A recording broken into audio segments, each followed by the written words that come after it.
హరే రామ హరే కృష్ణ. ఈ వీడియోలో రామాయణంలో జాంబవంతుడు ఎవరని తెలుసుకుంటాం. జాంబవంతుడు రామాయణంలో మాత్రం కాదు, మహాభారతంలో కూడా కనిపిస్తారు. మహాభారతంలో జాంబవంతుడు తన కుమార్తె జాంబవతిని కృష్ణుడికి వివాహం చేసి పెడతారు. ఇలాగా జాంబవంతుడు అనేక యుగాల్లో ఉన్నారు. అతను ఎలుగుబంటి వంశానికి చెందినవారు.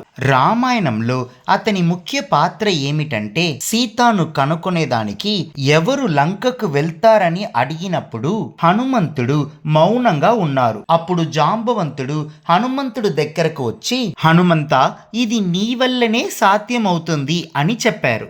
నీకు మతంగ మహర్షి శాపమిచ్చారు, అందుకే నువ్వు ఇప్పుడు నీతో శక్తిని మర్చిపోయి మౌనంగా ఉన్నావు. నీకు ఎవరైనా నీ శక్తిని గుర్తు చేస్తేనే నీ శక్తి నీకు జ్ఞాపకం వస్తుంది అని జాంబవంతుడు చెప్పారు. ఇది విన్న హనుమంతుడు తన శక్తిని గుర్తు చేసుకుని లంకకు వెళ్ళాలని నిర్ణయించుకున్నారు. ఈ విధంగా జాంబవంతుడు వెళ్ళనే హనుమంతుడుకు తన శక్తులంతా గుర్తొచ్చింది.